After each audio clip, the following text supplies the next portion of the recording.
Uma boa noite a todos vocês. Boa noite a vocês que se encontram aqui na assistência e para todos aqueles que estão nos assistindo através do canal Centro Espírita Miguel no YouTube. Sejam bem-vindos e vamos aos nossos recados, né? O nosso departamento doutrinário está com os cursos ainda sendo realizados de forma online, tá? Nós estamos no mês de setembro, hoje são 20 de setembro de 2022, mas ainda há tempo de você entrar no curso. Mas como se eu perdi o ano todo? Você entra, faz um pouquinho esse ano e o ano que vem você faz o restante, a complementação do curso. Sempre há tempo da gente começar e a gente se aprofundar e conhecer de fato o que significa a doutrina espírita. Para isso, as informações são feitas através do WhatsApp da nossa irmã Nilza. Aquele que estiver interessado, pode vir me procurar aqui na mesa que eu passo o número da nossa irmã, tá bom? E aí vocês entram em contato. No departamento assistencial do ODEA, nós estamos necessitando da colaboração dos seguintes itens que vão compor a cesta básica esse mês: açúcar, arroz, café pacote de 250 gramas, farinha de mandioca, feijão, fubá, leite em pó, macarrão, molho de tomate, óleo, sal, creme dental, sabão em pedra e sabonete. Tá certo? Ou qualquer outro produto não perecível, mas esses são os principais que a gente está solicitando. Ainda o departamento assistencial nos informa que caso você prefira contribuir financeiramente para a aquisição desses itens citados aí, nós temos uma conta de Pix, tá bom? O Pix é o CNPJ da nossa casa. Se vocês também puderem colaborar conosco, venham até aqui a mesa, por favor, que eu passo todos os detalhes para vocês, número de Pix, número da conta bancária. E nós ainda estamos recebendo doação de livros infantis, porque esses livros são destinados às crianças assistidas aqui pela nossa casa. Agora vamos falar um pouco sobre o atendimento fraterno. Nosso atendimento fraterno também voltou ao presencial. Então aqui em nossa casa, todas as quintas-feiras, na faixa de horário entre 13h30 e 14h30 e domingos entre 9 horas e 10h30 da manhã, certo? Mas o atendimento também continua de forma virtual às sextas-feiras, das 18h30 às 19h30, através do WhatsApp DDD 21 95 904 9094. E se precisarem também, pode vir solicitar aqui comigo, aqui à mesa, que eu passo para vocês. Também existe um e-mail de atendimento, eu passo para vocês. Ou ligue também para um outro número, DDD 21 97 506 2671, às terças-feiras, das 9 às 11 horas. É importante você lembrar que você não está sozinho. Temos também o CERJ, faz a campanha da irradiação pela paz, né, aqui no 15º seu. Hoje já ocorreu, mas para lembrar vocês que é toda terça-feira, às 9 horas da manhã, através do canal do YouTube do 15º seu CERJ oficial. Nós estamos retornando de forma gradual, então, por enquanto, as sessões públicas de quinta-feira e domingo, né, voltaram ao modo presencial. As demais continuam com o YouTube. E a nossa prece aos desencarnados também voltará ao presencial. Você lembra a data, Marcília? Dia 6. Dia 6, obrigado, viu, Mônica? No próximo dia 6 de outubro. 6, né? De outubro. Às 18 horas. Muda de horário, tá bom, gente? Muda. A partir de agora será às 18 horas, tá bom? Enquanto isso, vão acompanhando, amigos, através do nosso canal do YouTube. Também o pagamento das nossas mensalidades também pode ser feito pelo Pix ou pela conta do Banco do Brasil.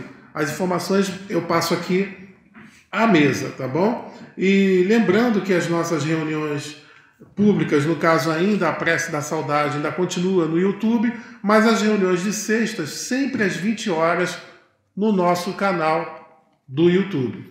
Tá certo? Então vamos ouvir a página de preparação com a nossa irmã Maria Marcília.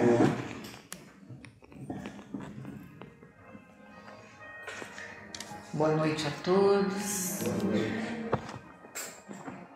Vamos nos ambientando, né? Acompanhando a página inicial da noite de hoje.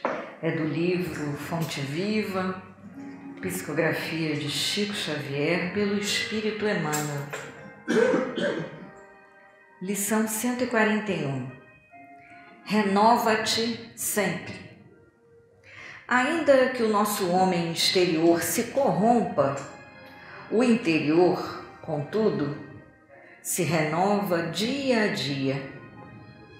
Está na segunda epístola de Paulo aos Coríntios, capítulo 4. Cada dia tem a sua lição. Cada experiência deixa o valor que lhe corresponde. Cada problema obedece a determinado objetivo. Há criaturas que, torturadas por temores contraproducentes, proclamam a inconformação que as possui à frente da enfermidade ou da pobreza, da desilusão ou da velhice. Não faltam, no quadro da luta cotidiana, os que fogem espetacularmente dos deveres que lhes cabem, procurando, na desistência do bom combate e no gradual acordo com a morte, a paz que não podem encontrar. Lembra-te de que as civilizações se sucedem no mundo há milhares de anos e que os homens, por mais felizes e por mais poderosos, foram constrangidos à perda do veículo de carne para acerto de contas morais com a eternidade. Ainda que a prova te pareça invencível ou que a dor se te afigure insuperável, não te retires da posição de lidador em que a providência divina te colocou. Recorda que amanhã o dia voltará ao teu campo de trabalho. Permanece firme no teu setor de serviço, educando o pensamento na aceitação da vontade de Deus. A moléstia pode ser uma intimação transitória e salutar da justiça celeste. A escassez de recursos terrestres é sempre um obstáculo educativo. O desapontamento recebido com fervorosa coragem é trabalho de seleção do Senhor em nosso benefício. A senectude do corpo físico é fixação da sabedoria para a felicidade eterna. Sê otimista e diligente no bem, entre a confiança e a alegria, porque, enquanto o envoltório de carne se corrompe pouco a pouco, a alma imperecível se renova, de momento a momento, para a vida imortal. Graças a Deus.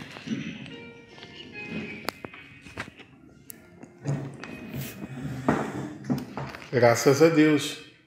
Então vamos todos juntos elevarmos nossos pensamentos a Deus, nosso Pai, e a Jesus, agradecendo a eles a oportunidade de estarmos juntos nessa noite de estudo e de trabalho.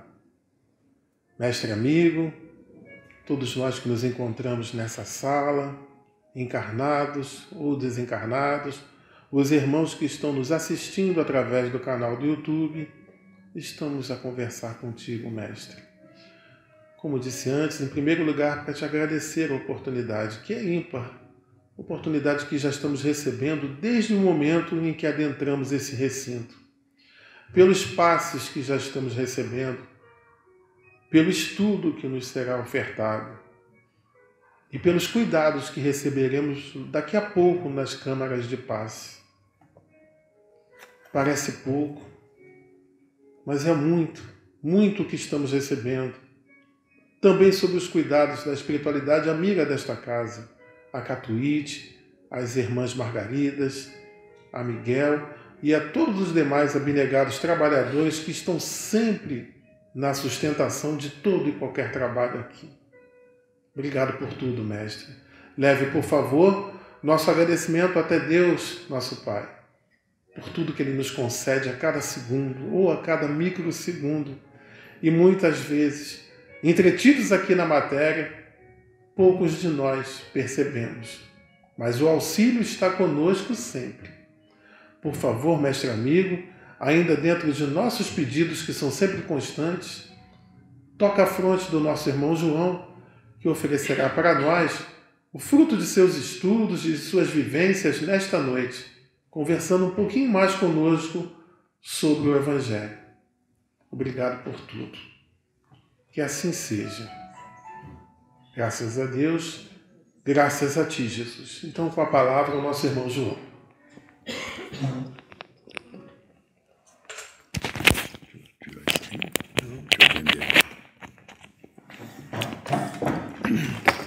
Boa noite, meus irmãos. Nos envolva a paz e o amor do Divino Mestre Jesus. Eu pedi autorização ao Edivaldo para passar essa mensagem de hoje para vocês do Evangelho sentado. A gente faz normalmente isso em pé, é a rotina na nossa casa, porque eu estou com problema de coluna já há algum tempo, e esses últimos dias agravou, eu não tenho condição de ficar em pé durante muito tempo, muito pouco tempo, então eu vou pedir permissão para fazer sentado. Isso são coisas da idade, né? Aliás, do excesso de idade. Nós estamos estudando no Evangelho, o capítulo 5, Bem-aventurados os aflitos. Semana passada, eu estou citando porque eu vou usar uma passagem da Sandra, da Rosana. A Rosana fez perda, dentro do mesmo capítulo, perda de pessoas amadas e mortes prematuras. Gente que morre, como a gente diria, antes do tempo como a gente imagina, né? Ninguém morre antes do tempo, essa aqui é a realidade. Então, hoje nós temos o título do nosso, uma mensagem de Fenelon, que tem o título de Um Homem de Bem Teria Morrido. Quando li essa coisa aqui, me lembrei imediatamente de uma frase que a minha mãe usava quando era criança, 70 anos atrás. Eu escutava assim: coisa ruim não morre. Conhece essa frase? Quem não conhece essa frase? Tudo a ver com isso aqui, né? A minha mãe usava isso, até hoje quase não se usa mais, né? A gente que é do meu tempo vai lembrar bem. O nosso tema diz assim: dizeis frequentemente, ao falar de um malvado que escapa a um perigo, essa seguinte frase: se fosse um homem de bem, teria morrido. Aquela velha história do coisa ruim não morre. A gente usa essa expressão, né? Isso aqui, Fenelon está dizendo em 1857, não é agora não. Já dizia-se isso, então, né? Pois bem, ao dizer isso, estás com a verdade, porque efetivamente Deus concede muitas vezes a um espírito ainda jovem, na senda do progresso, ou seja, num espírito ainda não evoluído, inferiorizado, né? Concede a eles uma prova mais longa que a um bom espírito que já há evoluído, que receberá em recompensa ao seu mérito o favor de uma prova tão curta quanto possível. Estranho isso, né? Os bons morrerem mais cedo. Assim, pois, quando empregais esse axioma, não duvideis de que estás cometendo uma blasfêmia. Olha só, os bons é um prêmio morrer mais cedo. Gente, a gente não pode perder de vista que a gente vive num planeta de provas e expiações. Encarnado no planeta, só tem culpado, não tem nenhum inocente. Claro, tem alguns elevados, muito poucos, né?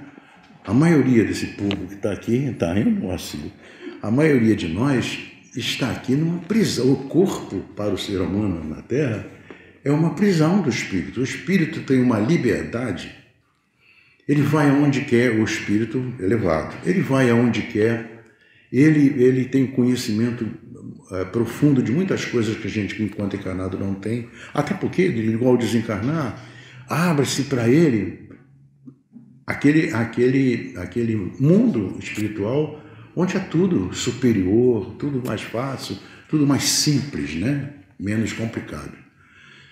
Então, quando ele chega aqui, ele fica preso só em 5 sentidos. Teve o Flammarion, Camille Flammarion, que era um médium estático, ele se entrava em êxtase e saía viajando pelo espaço. Acabou se transformando num astrônomo famosíssimo por causa disso. Porque ele só fazia isso aos 16, 17 anos. Ele só estudou astronomia por causa disso. E ele viajava e ia para outros planetas. Tem no livro, eu acho que é no Urânia, que ele faz um comentário a respeito de um dos planetas, um dos mundos elevados, né, claro, que ele conheceu, que foi quando ele foi levado numa situação dessa de êxtase que ele passou, que as pessoas encarnadas as pessoas encarnadas naquele mundo tinham 26 sentidos. Nós temos 5. Paupérrimos os nossos sentidos. Uma águia enxerga muito, um cachorro sente um faro 40 vezes maior que o nosso. A nossa visão, perto da visão da maior parte dos animais, é uma bobagem. Hã? O gato, olha, os animais não têm o privilégio de ter o livre-arbítrio como nós temos. De ter um espírito em que tem liberdade para agir, para produzir, para viver. Ele segue uma rotina, o animal segue aquelas rotinas da sua classe de animal, aquelas rotinas que ele aprende, nem aprende, que já traz algumas com ele, e outras que aprende com os pais, né? Caça apenas para comer, ou procura o alimento só para isso, para sobreviver, jamais come além do que devia, porque ele sabe que no dia seguinte vai ter que comer de novo, só come uma vez por dia. É assim, quando come. Então, os nossos sentidos, perto desses animais, são paupérrimos. Então, o corpo na Terra, para o encarnado, é uma prisão para o espírito. Ele aqui está obliterado de todas as possibilidades que ele tem no mundo espiritual. Encarnado, ele não está. Então, dependendo das condições, no final eu vou contar uma história que eu ouvi na Rádio Rio de Janeiro, interessante sobre isso. Vou deixar para o fim. Então, veja bem, para ele, a morte, o desencarnar, não falo em morte, vou falar em desencarnar, sair daqui para o mundo espiritual, para um bom espírito, um espírito elevado, é um prêmio. Para aquele que fica aqui, muitas das vezes fica aqui em sofrimento muito tempo, porque precisa ficar para aprender. E se ele não aprender, por isso eu sou francamente contrário à pena de morte. Não é porque eu sou muito bom, não, ao contrário, conheço os meus defeitos. Eu sou francamente contrário à pena de morte, porque se você pega um indivíduo desse, um criminoso terrível, e condena ele à morte e ele morre, ele vai para o mundo espiritual com aquela mesma carga de ódio que ele tem na Terra e vai voltar com a mesma carga depois. Se ele tiver a oportunidade de consertar pelo menos uma parte das maldades que ele aprendeu numa prisão perpétua, ou preso, mas trabalhando, uma coisa correta, não essas prisões que a gente tem aqui terríveis, né?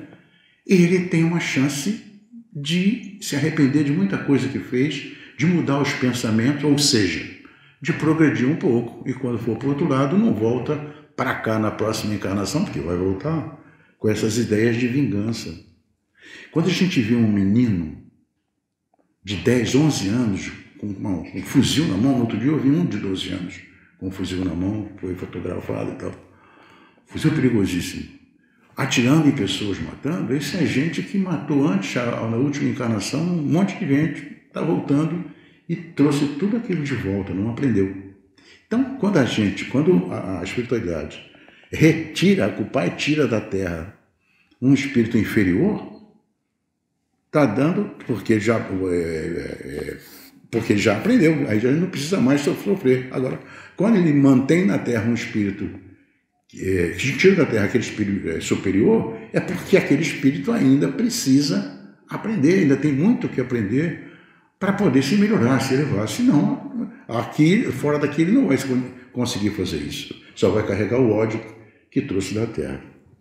Aí vamos continuar. Ele diz assim: se morre um homem de bem, vizinho de um malvado, apressai-vos a ver, seria bem melhor que tivesse morrido aqui. Aquela coisa ruim não morre, né? Cometeis então um grande erro, porque aquele que parte terminou a sua tarefa. Já está. Essa missão que ele tinha era porque há 11, 12 anos, nós temos exemplos aqui na nossa casa de um menino que morreu com 12 anos de idade, né? Eu conheço a pessoa, a família. A gente, caramba, 12 anos, tinha uma vida inteira pela frente. Marca essa palavra, a vida inteira pela frente, porque eu vou fazer um comentário no final sobre isso. Por que então quereis que o mal não tenha tempo de acabá-la? E que o outro continue preso a essa prisão que é o corpo físico aqui na Terra? Que direis de um prisioneiro que, tendo concluído a sua pena, no caso, o bom espírito, né, aquele que já concluiu o tempo necessário que ele precisava nessa encarnação, que diria que, concluída a sua pena, continuasse na prisão, enquanto que se desse a liberdade a um outro que não tinha esse direito. Porque o outro vai ficar livre no mundo espiritual. Vai sofrer? Vai. Não sofreria aqui do mesmo jeito, né? Mas vai estar livre. Ficai sabendo, portanto, que a verdadeira liberdade está no desprendimento dos laços corporais. É onde o espírito consegue se libertar daquela prisão que é o corpo, né? Com aquelas limitações de sentido, sobretudo, que ele tem naquele corpo. E que, enquanto estás na terra, estás em cativeiro. Está na prisão. Habituai-vos a não censurar aquilo que não podeis compreender e que crede que Deus é justo em todas as coisas. Ninguém morre, desencarna por acaso. Tenho a certeza disso. A gente desencarna quando chega o nosso momento específico. Ninguém morre por acaso, não. Frequentemente, o que vos parece um mal, muitas das vezes é um bem, por incrível que pareça. Mas as vossas faculdades são tão limitadas que o conjunto do grande todo escapa aos vossos sentidos obtusos. Esforçai-vos por superar pelo pensamento a vossa estreita esfera, que é a Terra, e à medida que vos elevardes, a importância da vida terrena vai diminuir aos vossos olhos, com certeza. Porque então ela vos aparecerá com um simples incidente. Esse trecho de vida que você teve pouco tempo aqui é apenas uma passagem, né? Da infinita duração da vossa existência espiritual. Ou seja, a única verdadeira existência. Na semana passada, eu marquei isso porque eu acho que valia a pena. Na semana passada, um dos trechos do comentário que a Rosana fez do tema, que era a perda de pessoas amadas e mortes prematuras, tem um trecho, eu vou ler um trechinho dela para poder explicar o que é o que eu ouvi na Rádio Rio de Janeiro uma vez, alguns anos atrás. É uma terrível desgraça dizeres que uma vida tão cheia de esperanças seja cortada tão cedo. Se tratando daquelas pessoas, mortes prematuras, morre muito jovem, muito menino ainda, menina. Das esperanças, até, agora aí diz assim, mas de que esperança vocês querem falar? A gente não sabe o futuro. Tinha um grande futuro pela frente. Né? Isso é a ideia que todos nós fazemos. Das esperanças da terra, onde aquele que se foi poderia brilhar, fazer a sua carreira e a sua fortuna. Sempre essa visão estreita que não consegue elevar-se acima da matéria. Sabeis qual teria sido a sorte dessa vida tão cheia de esperanças? Segundo entendeis, quem vos diz que ela não poderia estar carregada de amarguras? Eu vou encerrar daqui a pouquinho, mas antes eu vou contar essa história porque eu ouvi na Rádio Rio de Janeiro. Tem um programa de debate, que eu não sei se eu não tenho mais escutado, já há alguns anos. Eu não sei se o programa não existe. Que existia, acho que é 1h da tarde, meio-dia, 1h nesse horário, tinha um programa de debate. E eu ouvi uma história verdadeira, que ilustra bem isso que a gente estava, esse comentário que foi feito daqui. Havia um dirigente espírita, era um dirigente de reunião mediúnica, inclusive, uma pessoa, acho que o Edivaldo já ouviu essa história, já conhece. Ele era uma pessoa abnegada, extremamente caridoso, as pessoas eram todas o amavam profundamente, porque ele era uma pessoa seríssima, um trabalhador incansável da doutrina. E ele tinha uma filhinha tinha 8 anos, 7, 8 anos de idade. E, de repente, um dia, a menina caiu doente. E ela, de repente, de um dia para outro, foi hospitalizada e estava numa situação crítica no hospital. O médico chamou ele e disse: olha, eu não dou 48 horas de vida para sua filha, porque ela está com uma situação gravíssima, já a doença dela é muito grave, e a gente não tem recursos aqui para cuidar. Eu acho que ela deve morrer nas próximas 48 horas. Foi 48 horas. Ele se desesperou, a filha tinha 7, 8 anos de idade, caramba, né? Horrível, né?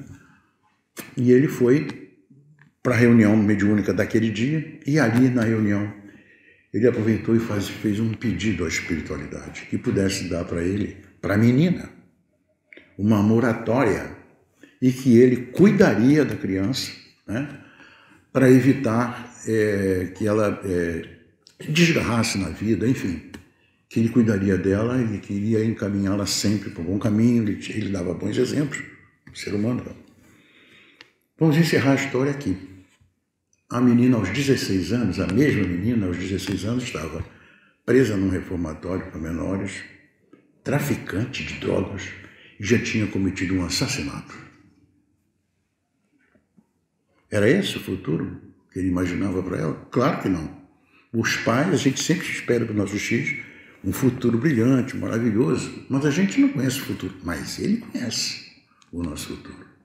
Talvez tenha sido permitida a moratória para que ela também aprendesse lá na frente e ele entendesse o que é essa prisão do corpo físico da gente. Porque ela presa, talvez estivesse numa situação melhor. Como é que pode desgarrar com bons exemplos? Ele era um exemplo fantástico na família. Ficamos por aqui. Eu acho que deixamos bem claro o que o Fenelon, né, quis mostrar aqui conosco, o que significa desencarnar. Desencarnar é libertar-se dessa prisão que é o nosso corpo. Obrigado pela atenção de vocês e uma boa noite a todos.